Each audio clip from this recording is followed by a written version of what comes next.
من يهده الله فلا مضل له ومن يضلله فلا هادي له ونشهد أن لا إله إلا الله وحده لا شريك له ونشهد أن سيدنا ومولانا محمدا عبده ورسوله أما بعد أعوذ بالله من الشيطان الرجيم بسم الله الرحمن الرحيم والعصر إن الإنسان لفي خسر إلا الذين آمنوا وعملوا الصالحات وتواصوا بالحق وتواصوا بالصبر صدق اللہ العظیم۔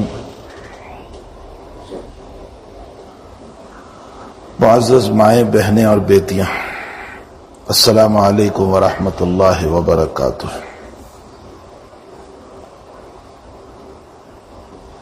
دور نبوت میں نبی علیہ الصلاۃ والسلام کے زمانے میں عورتوں نے حضور پاک صلی اللہ علیہ وسلم سے یہ درخواست فرمائی تھی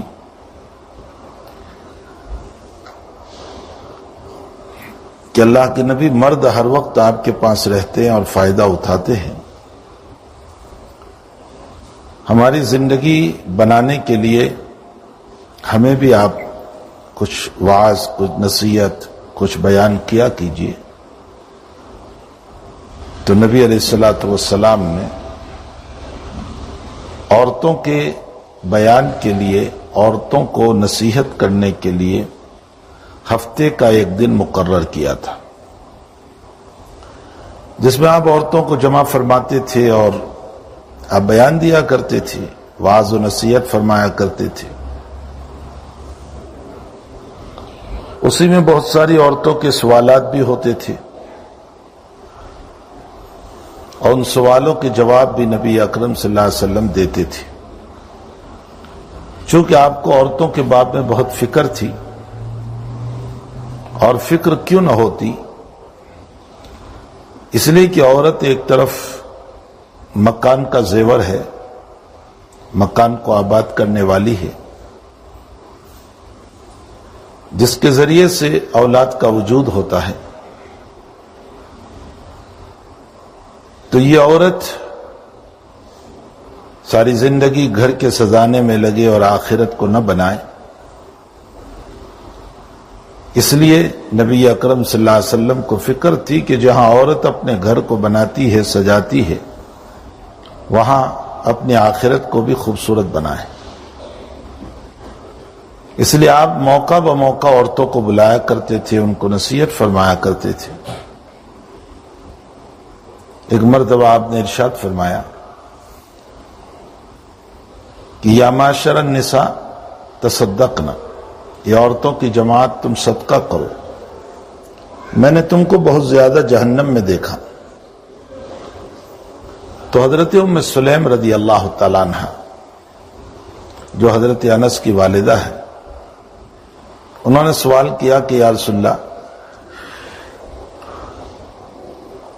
عورتوں کے جہنم میں جانے کی وجہ کیا ہوگی؟ آپ نے فرمایا دو وجہ ہیں، ایک تو تکفرن العشیر و تکثرن اللعنہ، ایک تو تم شوہر کی نافرمانی کرتی ہو، اور دوسرا تمہاری زبان پر لعنتان اور غیبت بہت ہوتی ہے۔ اس کی تلافی یہ ہے کہ تم صدقہ کیا کرو۔ صدقہ ویسے بھی وہ عمل ہے میری مائیں کہ نبی علیہ الصلوۃ والسلام فرماتے ہیں کہ صدقہ بلاؤں کو دور کرتا ہے، الصدقۃ تطفئ البلایا۔ دوسری روایت میں ہے کہ الصدقۃ تطفئ غضب الرب، صدقہ جو ہے وہ اللہ کے غصے کو بھی بجھا دیتا ہے۔ جب انسان صدقہ کرتا ہے اللہ کے نام پر، تو اللہ کا جو غضب اترا ہوا ہوتا ہے وہ کم ہو جاتا ہے، ختم ہو جاتا ہے۔ حضرت مولانا محمد زکریا صاحب کاندلوی ثم المہاجر المدنی نور اللہ مرقدہ کے بیٹے حضرت مولانا محمد طلحہ صاحب رحمۃ اللہ علیہ، جو بائے طلحہ سے مشہور تھی، یہاں آپ کے ملاوی میں جب چپاتا تشریف لائے تھے، حضرت مولانا عبد الرحیم صاحب مطالعہ رحمۃ اللہ علیہ کے وہاں، تو یہاں بھی آئے تھے۔ حضرت بھائی طلحہ کی اہلیہ محترمہ جب بہت بیمار ہو گئے اور بہت شدید بیمار، اور ڈاکٹروں نے منع کر دیا کہ اب وہ جیے گی نہیں، تو بھائی طلحہ حضرت مولانا محمد یونس صاحب جونپوری رحمت اللہ علیہ، جو ہمارے شیخ و استاذ بھی ہوتے ہیں، ان کے پاس دعا کے لیے حاضر ہوئے. تو حضرت شیخ یونس صاحب رحمت اللہ علیہ نے بھائی طلحہ سے فرمایا کہ صدقہ کرو، اللہ تعالیٰ مصیبت کو دور کرے گا. پھر پوچھا شیخ نے کہ بھائی طلحہ کتنا صدقہ کرو گے؟ فرمایا 5,000 روپے. فرمایا ڈاکٹر کو کتنے دیے؟ فرمایا 2-2.5 لاکھ روپے ہو گئے. تو فرمایا کہ ڈاکٹر کو تم نے 2.5 لاکھ روپے دے دیے، 2.5 لاکھ روپے جس کو بولتے ہیں، اور اللہ کو تم 5,000 روپے دو گے؟ بڑا صدقہ کرو. پھر شیخ نے 50,000 روپے کی تلقین کی کہ 50,000 روپے صدقہ کرو. بھائی طلحہ نے فرمایا کہ میرے پاس اتنے پیسے نہیں ہیں، تو شیخ نے مدد کی کہ لو میری طرف سے لے جاؤ، اور اتنے پیسے دلا کر کے صدقہ کروایا. 3-4 دن نہیں گزرے یہ دنیا سے رخصت ہو جائیں. ہفتہ بتایا تھا کہ ہفتے میں یہ دنیا سے رخصت ہو جائیں گے، وہاں ہفتے میں وہ صحت پا کر اپنے گھر آ گئے. صدقہ بہت بڑی چیز ہے، امت میں سے یہ عمل نکل گیا، صدقے کا جو عمل ہے وہ نکل گیا. صدقہ مصیبت کو دور کرتا ہے، بلاؤں کو دور کرتا ہے. ایک نوجوان لڑکی تھی UK میں، ابھی 2 سال پہلے کا واقعہ ہے. ڈاکٹروں نے کہا کہ یہ ہفتہ 10 دن کی مہمان ہے، اور اس کے پیٹ میں بچہ بھی تھا، اور ولادت میں صرف 10-12 دن باقی تھے. تو ڈاکٹروں نے کہا کہ 2 جان جائے، اس کے بجائے آپریشن کے ذریعے سے ہم بچے کو لے لیتے ہیں، اس لیے کہ یہ لڑکی اب بچنے والی ہے نہیں. اس کو وینٹیلیٹر پر رکھ دیا گیا، اور یہ کہ ہفتہ 10 دن ہوں گے. ان کے رشتہ داروں نے اس عاجز سے مجھ سے کانٹیکٹ کیا. میں نے ان کو 2 عمل بتائے. ایک عمل تو بتایا کہ سورہ تغابن خوب پڑھو. سورہ تغابن 28ویں پارے میں 14ویں رکوع میں ایک سورت ہے، 2 رکوع کی سورت ہے. یہ سورت شفا کے لیے بڑی زبردست سورت ہے. جب انسان دنیا کے ڈاکٹروں سے عاجز ہو جائیں اور دواؤں سے عاجز ہو جائیں، اور ہر طرف سے مایوسی چھانے لگے کہ اب کوئی راستہ نہیں ہے، اگر بہت زیادہ سورہ تغابن کو پڑھیں گے تو انشاءاللہ تعالی یہ سورت میں اللہ تعالیٰ نے شفا رکھی. اگر اس کو دم کر کے اس کا پانی پیا جائے، پلایا جائے، اور مریض پر دم کیا جائے، اور ویسے بھی سورہ تغابن کو خوب پڑھ کر اللہ سے دعا کی جائے، تو اللہ تعالیٰ بیمار کو شفا دیتے ہیں. تو ایک علاج تو میں نے یہ بتایا کہ سورہ تغابن خوب پڑھیں گھر والے، اور اس کے ساتھ ساتھ دوسرا علاج یہ ہے کہ صدقہ کریں، اور بڑا صدقہ کریں. ان لوگوں نے ماشاءاللہ ایک بڑا صدقہ کیا، اور اس کے ساتھ ساتھ سورہ تغابن کو بھی خوب پڑھا. جہاں ہفتے کے بعد ڈاکٹروں نے یہ کہا تھا کہ اس کی موت ہو جائے گی، وہاں ہفتے کے بعد اس کا وینٹیلیٹر بند کر دیا گیا، اتار لیا گیا، اور وہ نارمل سانس لینے پر آ گئی. یہاں تک کہ 14 دن میں اس کو ہاسپٹل سے چھٹی بھی مل گئی. تو صدقے میں اللہ نے بڑی شفا رکھی. اصل میں قرآن کریم کے معمولات پر ہمیں یقین نہیں ہے. اللہ کے نبی علیہ الصلوۃ والسلام نے جو بتایا ہے اس پر ہمیں یقین نہیں ہے. آپ نے ارشاد فرمایا کہ سورہ بقرہ کی تلاوت جس مکان میں ہوتی ہے، اللہ چوروں سے، ڈکیتوں سے، شیاطین سے، جنوں سے اس مکان کو محفوظ رکھتے ہیں. آپ نے ارشاد فرمایا کہ عشاء کے بعد جو آدمی سورہ ملک کی تلاوت کر لے، چاہے نماز کے بعد، چاہے بستر میں سونے سے پہلے، جو آدمی سورہ ملک کی تلاوت کرتا ہے تو سورہ ملک جب قبر میں اندھیرا ہوگا، ظلمت ہوگی، تاریکی ہوگی اور کوئی معاون، کوئی مدد کرنے والا نہیں ہوگا، اس وقت سورہ ملک ایک خوبصورت انسان کی شکل میں آ کر کے ہماری مدد کرے گی۔ اور ظاہر سی بات ہے کہ آپ مکان میں ایک روم میں اکیلے ہو، حالانکہ وہ مکان ہے، ایک روم ہے، لیکن اس میں آپ اکیلے ہیں تو ڈر لگتا ہے کہ بھلا کوئی آ نہ جائے، وحشت لگتی ہے، خوف لگتا ہے۔ تو قبر تو بالکل چھوٹی سی جگہ ہے جہاں انسان بیٹھ بھی نہیں سکتا بڑی مشکل سے، اور ذرا سی جگہ ہے اور اندھیرا اتنا ہے کہ بجلی اور لائٹ کا کوئی سامان نہیں ہے، اور غضب میں ہوگا اور جلال میں ہوگا اور غضب کا غلبہ ہوگا، اور اللہ پر جلال و قہر اور غضب کا غلبہ ہوگا۔ اور ایسے موقع پر جہنم کو باندھ کر کھینچ کر لایا جا رہا ہوگا اور جہنم کے اندر سے آواز نکل رہی ہوگی، اور اللہ کے سوالات شروع ہوں گے کہ بتاؤ ہم نے تمہیں جوانی دی تھی کہاں خرچ کی، اور صحت دی تھی تم نے کہاں خرچ کیا، اور زندگی دی تھی کہاں خرچ کیا، اور مال کہاں سے کمایا اور کہاں سے لگایا، کہاں لگایا۔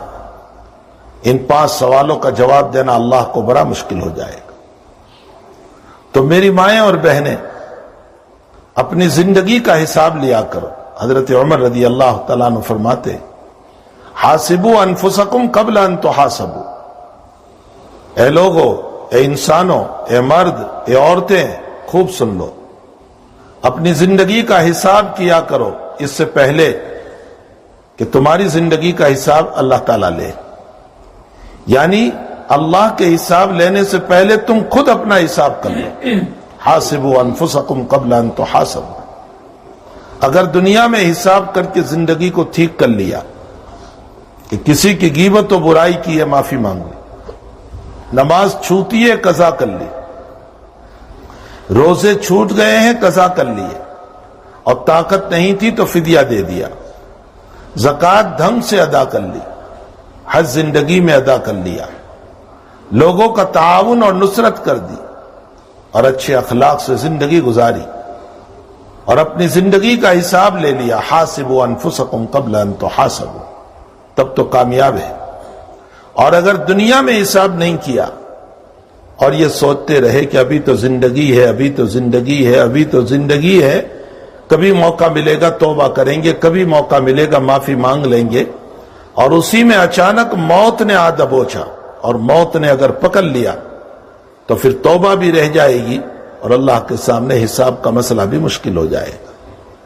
اس لیے عورتوں کو خاص طور پر اللہ تعالیٰ نے صدقے کی طرف بہت ترغیب دلائی، اس لیے کہ عورتوں کے اندر یہ برائیوں کا جو کچھ مزاج ہے، غیبت کا، لعن طعن کا، شوہر کی نافرمانی کا، اس کو ختم کرنے کے لیے، اس کی معافی کے لیے تعالیٰ جل شانہ اللہ کے نبی علیہ السلام نے فرمایا کہ صدقہ کیا کرو۔ تصدقن یا معاشر النساء فإنی رأیتکن اکثر اہلہا النساء، صدقہ کیا کرو، میں نے تم کو بہت زیادہ جہنم میں دیکھا۔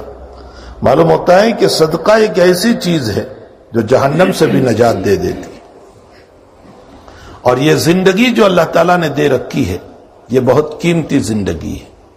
اللہ تعالیٰ قرآن کریم میں ہماری زندگی کی قسم کھا کر کے کہتا ہے کہ والعصر، قسم ہے زمانے کی، یہ زمانے کی قسم کھا کر اشارہ کر رہا ہے اللہ کہ میں نے جو تمہیں زندگی دی ہے بہت قیمتی ہے۔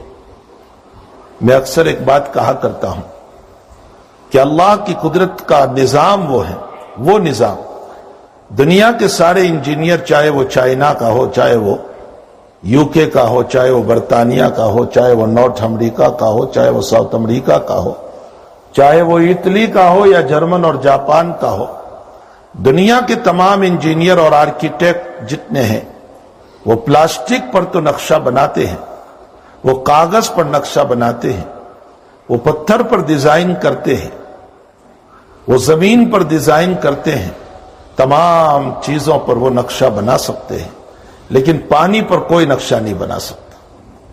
کوئی بڑے سے بڑا انجینئر پانی پر نقشہ نہیں بنا سکتا۔ ہمارا رب کریم وہ ہے جس نے انسان کا نقشہ پانی کے 2 قطروں کے اوپر بنایا، 2 ناپاک قطروں کے اوپر جو پانی ہے، اور مرد و عورت کا پانی ملتا ہے تو 2-4 قطروں کے اوپر اللہ انسان کا نقشہ بنا کر کے ایک خوبصورت انسان کو وجود دیتا ہے، اور بہترین شکل میں اللہ تعالیٰ اس کو پیدا کرتا ہے۔ یا ایھا الانسان ما غرک بربک الکریم، اے انسان تجھے تیرے رب کریم سے، تیرے پیارے رب سے، تیرے کریم رب سے، تیرے مالک سے، تیری ربوبیت کرنے والے سے، تیری تربیت کرنے والے سے، جس نے تجھ کو پیدا کیا، الذی خلقک، جس نے تجھ کو پیدا کیا، فسواک، اور تجھے بہت اعتدال کے ساتھ بنایا۔ تیرے کان بڑے نہیں بنائے، تیرا سر بڑا نہیں بنایا، تیرے پاؤں بہت لمبے نہیں بنائے، تیرا ہاتھ بہت لمبا نہیں بنایا، تیرا ناک بہت لمبا نہیں بنایا، بلکہ بہت ہی اعتدال کے ساتھ اللہ نے انسان کو پیدا کیا۔ اسی لیے سماج میں اگر کوئی بچہ ایسا پیدا ہو جائے جس کا سر بڑا ہو، جس کی آنکھیں نہ ہو، جس کی آنکھیں چھوٹی چھوٹی ہو، جس کے ہاتھ بڑے لمبے ہو، تو لوگ اس سے ڈرتے ہیں، حتیٰ کہ ماں باپ بھی اس سے ڈرتے ہیں کہ یہ کہیں کوئی جو ہے شیطان نہ ہو، بہت برا معلوم ہوتا ہے۔ اللہ کہتا ہے میں نے تجھ کو بہترین ڈھانچے میں پیدا کیا، بہت اعتدال کے ساتھ، میانہ قد کے ساتھ تجھ کو پیدا کیا۔ مشکات شریف کی روایت ہے کہ نبی اکرم صلی اللہ علیہ وسلم نے ایک ٹھینگنے انسان کو، ایک ناطے قد کے انسان کو، جو بہت ٹھینگنا تھا، چھوٹا قد تھا اس کا، جب حضرت نے اس کو دیکھا تو فوراً 2 رکعت نماز پڑھی۔ یہ 2 رکعت نماز آپ نے اس پر پڑھی کہ اللہ تیرا شکر ہے تو نے مجھ کو ایسے چھوٹے قد کا نہیں بنایا، بلکہ بہت اعتدال کے ساتھ تو نے مجھے بنایا ہے۔ پھوٹی قسمت ہماری کہ اللہ نے خوبصورت ڈھانچہ عطا فرمایا، خوبصورت انسان ہمیں بنایا، بہترین شکل ہمیں عطا فرمائی، لیکن افسوس کہ پوری زندگی میں ہمیں کبھی یاد نہیں آیا کہ اس خوبصورت ڈھانچے کے شکر کے لیے 2 رکعت نماز پڑھی۔ آپ سوچ لیں کبھی آپ نے 2 رکعت پڑھی ہو تو۔ عموماً انسان کا حال یہ ہے کہ اس کو نعمت ہی نہیں سمجھتا ہے کہ اللہ نے مجھ کو سر برابر بنایا، کان برابر بنائے، پاؤں برابر بنائے، ہاتھ برابر بنائے، مجھے دیکھنے والی بنائی، میں دیکھ رہا ہوں۔ اللہ نے بہت اعتدال کے ساتھ ہم کو بنایا، لاؤ 2 رکعت میں شکرانے کی پڑھو۔ نبی اکرم صلی اللہ تعالی علیہ وسلم نے اس ناطے قد کے انسان کو دیکھ کر 2 رکعت شکرانے کی پڑھی، اس بات کے اوپر کہ اللہ اچھا ہوا تو نے مجھ کو ایسا تھنگنا نہیں بنایا، ناطے قد کا، چھوٹے قد کا نہیں بنایا۔ تو ہمارے جسم کا، ہماری باڈی کا برابر بننا یہ بھی اللہ کا بہت بڑا انعام اور اکرام ہے، اس کا احسان ہے۔ ظاہر سی بات ہے کہ ایک تو سب سے بڑا انعام اس نے یہ کیا کہ ہمیں بہت اعتدال کے ساتھ پیدا کیا، الذی خلقک فسواک فعدلک فی ای صورت ما شاء رکبک، پھر اچھی اچھی صورتوں میں بنایا۔ بچہ جب ہمارے گھر پہ پیدا ہوتا ہے، کوئی باپ کی شکل پر، کوئی ماں کی شکل پر، کوئی دادا کی شکل پر، کوئی دادی کی شکل پر، کوئی نانا کی شکل پر، کوئی نانی کی شکل پر، یہ ساری شکلیں کس نے دی؟ فرمایا اللہ نے عطا فرمایا۔ فعدلک فی ای صورت ما شاء رکبک، تمہیں بہترین شکلوں میں اللہ نے پیدا کیا۔ یہ اللہ کا انعام عظیم ہے، احسان عظیم ہے۔ تو زندگی دی اس نے، یہ بہت قیمتی زندگی ہے۔ اللہ تعالیٰ اس زندگی کی قسم کھا رہا ہے اور کہہ رہا ہے کہ والعصر، قسم ہے زمانے کی۔ آگے فرمائے ان الانسان لفی خسر، وہ مرد ہو وہ عورت ہو، تمام کے تمام اس دنیا کی زندگی میں نقصان میں ہے، سب کے سب نقصان میں، مگر جو 4 کام کریں گے وہ کامیاب، الا الذین آمنوا، مگر جو ایمان لائے۔ میری مائیں ایک بات یاد رکھیں، بس مجھے 1-2 باتیں اس پر کہنا ہے۔ الا الذین آمنوا، جو ایمان لائے، وہ ایمان سے بڑھ کر اللہ کی نعمت کوئی نہیں ہے۔ اللہ تعالیٰ نے جو ہمیں ایمان دیا ہے، اس ایمان سے بڑھ کر کے کوئی دولت ہمارے پاس نہیں ہے۔ اللہ قرآن میں ہمارے ایمان کی مثال دیتے ہوئے کہتا ہے کَشَجَرَةٍ طَيِّبَةٍ أَصْلُهَا ثَابِتٌ وَفَرْعُهَا فِي السَّمَاءِ تُؤْتِي أُكُلَهَا كُلَّ حِينٍ بِإِذْنِ رَبِّهَا وَيَضْرِبُ اللَّهُ الْأَمْثَالَ لِلنَّاسِ وَاللَّهُ بِكُلِّ شَيْءٍ عَلِيمٌ۔ جیسے ایک درخت ہو اور ایک ٹری ہو کہ اس کی جڑیں زمین میں بڑی مضبوط اور اس کی شاخیں آسمانوں میں ہیں اور اس پر بہترین قسم کے پھل اور پھول آ رہے، فرمایا ایمان کی مثال بھی ایسی ہی ہے کہ جس انسان کا ایمان ہے وہ انسان بڑا خوبصورت ہے، اس کے دل کے اندر سے ایمانی مایا نکلتی ہے، اس کے دل کے اندر سے لوگوں کو نفع پہنچانے والی چیزیں نکلتی۔ ایک بات میری مائیں یاد رکھے کہ جب ہمارا دل حسد سے بھرتا ہے، جلسی سے بھرتا ہے، کینے سے بھرتا ہے، حسد سے بھرتا ہے، بغض سے بھرتا ہے، نفرتوں سے عداوتوں سے بھرتا ہے، تو سمجھ لو کہ ہم نے اپنے دل میں یہ سانپ پال رکھے ہیں۔ یہ سب سانپ ہے، یہ سب اسنیک ہے، یہ سب بچھو ہے، یہ سب اسکارپیو ہے، جو خود ہم کو بھی نقصان پہنچاتے ہیں اور دوسروں کو بھی نقصان پہنچاتے ہیں۔ ہماری ذات بھی دکھی اور دوسروں کو بھی دکھ پہنچتا ہے۔ جب میں کسی پر حسد کرتا ہوں تو میری راتوں کی نیند حرام ہو جاتی، مجھے نیند نہیں آتی، میں سوچتا رہتا ہوں کہ اس کے خلاف کیا پلان بناؤں تاکہ اس کا نقصان ہو جائے، اس کا دکان برباد، اس کی عزت برباد، اس کا گھر برباد، اس کا مکان برباد، اس کی تباہی اور بربادی ہو جائے۔ یہ اندر کا سانپ ہے جو خود مجھ کو بھی کاٹتا ہے اور دوسروں کو بھی نقصان پہنچاتا ہے۔ یہ اندر کا کینہ جو ہے، یہ اسنیک اور سانپ اور بچھو ہے جو دوسروں کو ضرر پہنچاتا ہے۔ یہ اندر کے ہمارے کینہ اور کپت اور بغض اور عداوت اور نفرتیں جو ہیں، ہمارے دل جو ہیں اگر ان چیزوں سے بھرے ہیں تو معاف فرمائے میری مائیں، وہ دل نہیں ہے، وہ سانپوں کا پتارا ہے، وہ اسکارپیو کا پتارا ہے۔ اور اگر میرے اور آپ کے دل میں یہ چیزیں نہیں ہیں بلکہ امت سے متعلق محبت ہے، پیار ہے، اچھے اخلاق ہے، اچھی سوچیں ہیں، کسی کو نفع پہنچانا ہے، کسی سے متعلق خیر خواہی کو سوچنا ہے، کسی سے متعلق اچھے اخلاق کو اپنے دل میں لانا ہے، تو سمجھ لو کہ وہ دل نہیں ہے بلکہ وہ ایک گارڈن ہے، وہ ایک باغ ہے جس میں بہترین قسم کے پھول ہے، جس پھول سے مجھے خود بھی نفع پہنچتا ہے اور دوسروں کو بھی نفع پہنچے، میں خود بھی معطر رہوں گا اور دوسروں کو بھی ان پھولوں کے ذریعے سے خوشبو پہنچے گی۔ تو اپنے دلوں کو سانپ اور اسنیک اور اسکارپیو کا پتارا نہ بناؤ بلکہ اس کو بہترین گارڈن بناؤ، بہترین باغ بناؤ۔ نبی کریم صلی اللہ علیہ وسلم فرماتے ہیں الا ان فی الجسد مضغہ اذا صلحت صلح الجسد کلہ واذا فسدت فسد الجسد کلہ الا وہی القلب۔ خوب سن لو، اللہ کے حبیب پاک صلی اللہ علیہ وسلم فرماتے ہیں انسان کے دل میں ایک گوشت کا لوتھڑا ہے جس کو ہم ہارٹ کہتے ہیں، جس کو ہم دل کہتے ہیں۔ فرمایا جب وہ درست ہوتا ہے تو میری پوری باڈی درست، اور جب وہ غلط چلتا ہے تو پوری باڈی غلط چلتی۔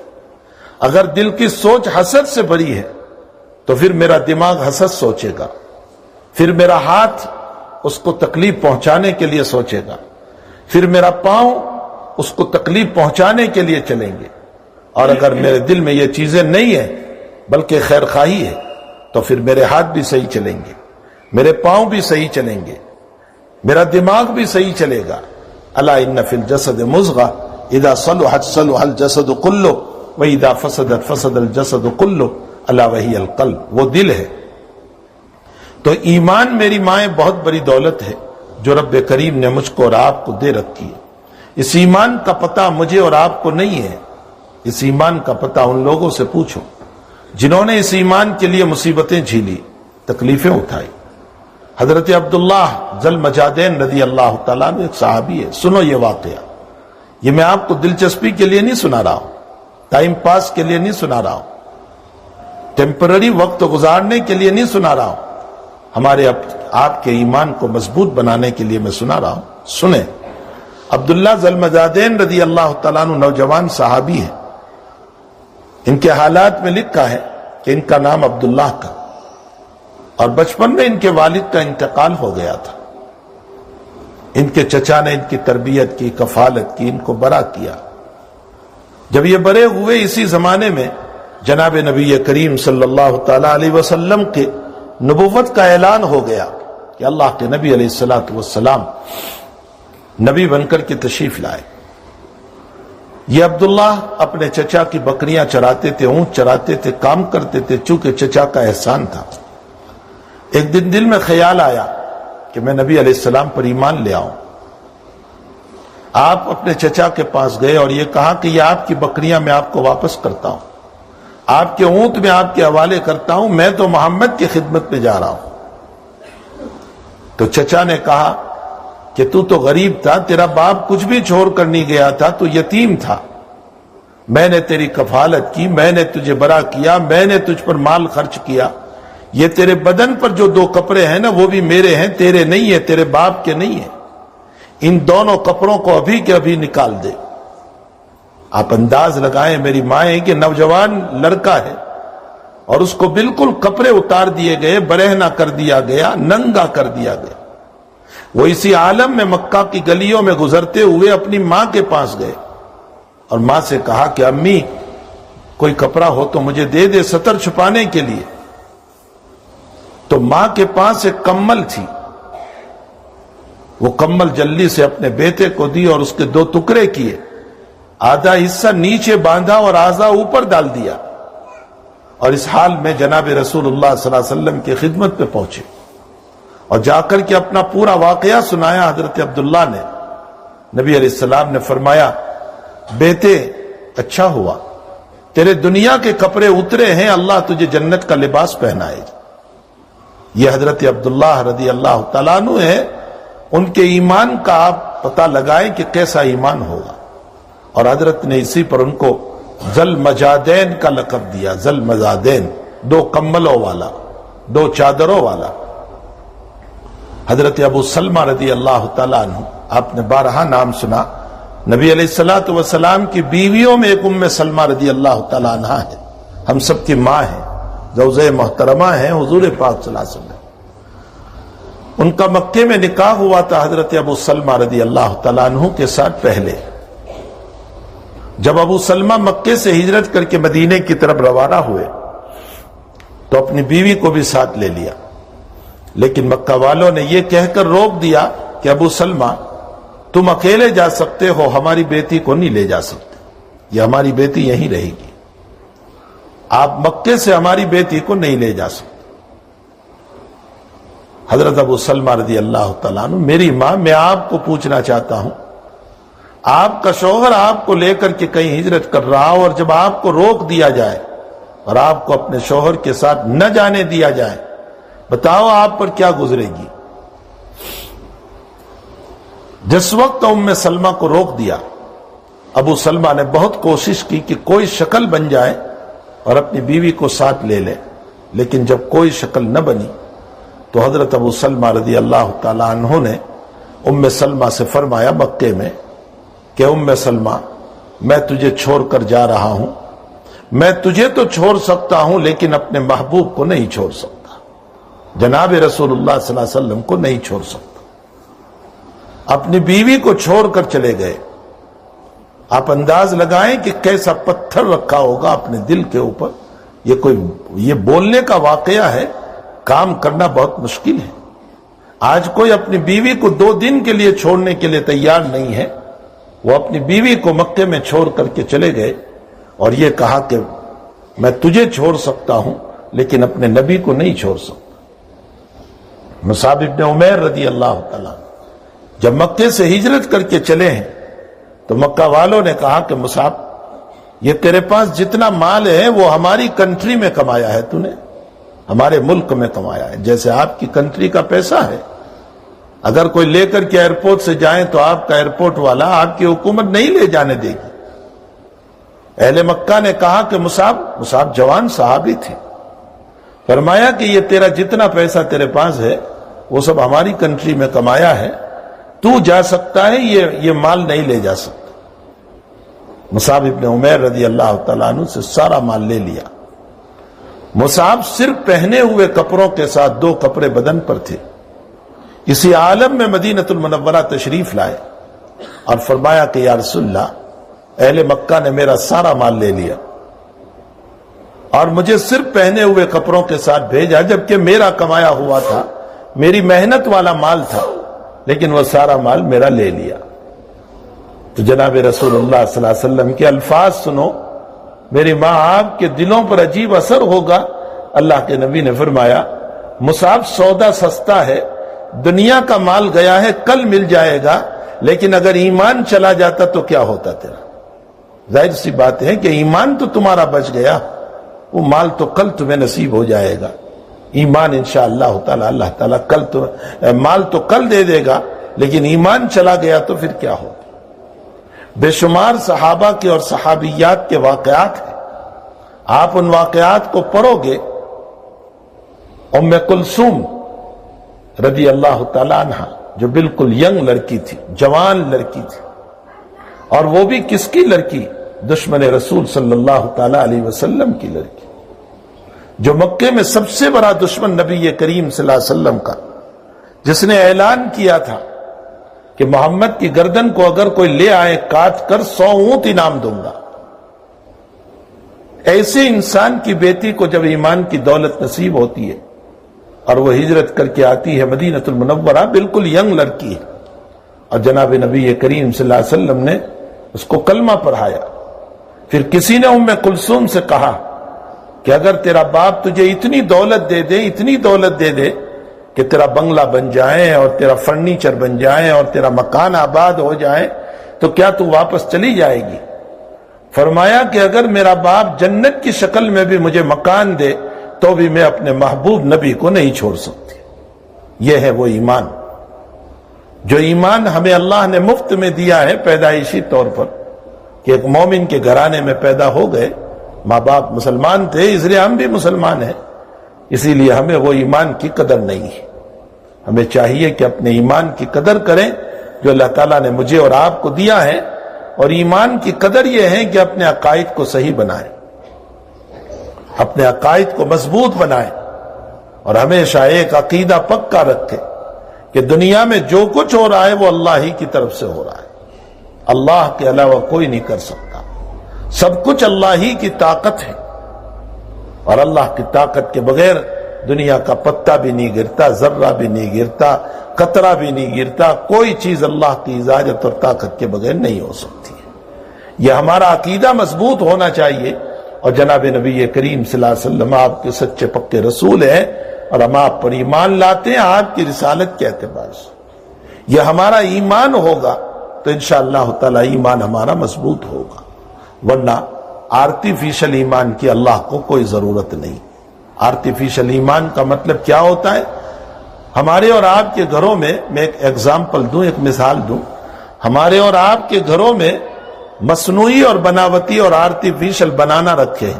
شوکیس میں پلاسٹک کے بنے ہوئے بنانا رکھے، ایپل رکھے ہوئے، لیکن وہ پلاسٹک کے بنے ہوئے ہیں، وہ مصنوعی ہے، وہ آرٹیفیشل ہے، حقیقت نہیں ہے، اوریجنل نہیں ہے. اس لیے وہ دیکھنے میں بڑے خوبصورت لگتے ہیں، کھانے میں کام کے نہیں. اس سے جیوس نہیں نکل سکتا، اسے تم کھا نہیں سکتے ہو. لیکن ایک حقیقی بنانا اور حقیقی ایپل ہے جو اوریجنل ہے، آپ اس کو کھائیں بھی، جوس بھی نکالیں. تو اوریجنل اور آرٹیفیشل میں یہ فرق ہوا کرتا. آپ میوزیم میں کہیں سفاری لائن پارک میں چلے جائیں، وہاں پتھر کا بنا ہوا ایک لائن ہوتا ہے، ایک شیر ہوتا ہے. ہمارا بچہ جو ہے وہ اس لائن پر بیٹھ بھی جاتا ہے، اس شیر پر بیٹھ بھی جاتا ہے، اس کو مارتا بھی ہے، اس لیے کہ وہ آرٹیفیشل ہے، حقیقت نہیں ہے. اس کا کوئی ڈر نہیں، اس کا کوئی خوف نہیں. اور اگر اوریجنل لائن ہو اور اوریجنل شیر ہو تو بچہ تو بہت دور کی بات، بڑے لوگ بھی اپنی گاڑی سے نیچے نہیں اتریں گے کہ کہیں یہ لائن ہم پر حملہ نہ کر دے.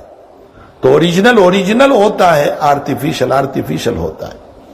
اگر میرا آپ کا ایمان آرٹیفیشل ہے، آرٹیفیشل کا مطلب یہ ہے کہ نہ نماز ہے زندگی میں، نہ دین ہے، نہ شریعت ہے، نہ عبادت ہے، نہ اچھے اخلاق ہے، نہ صدقہ ہے، نہ کسی کو لینا دینا ہے، کچھ نہیں.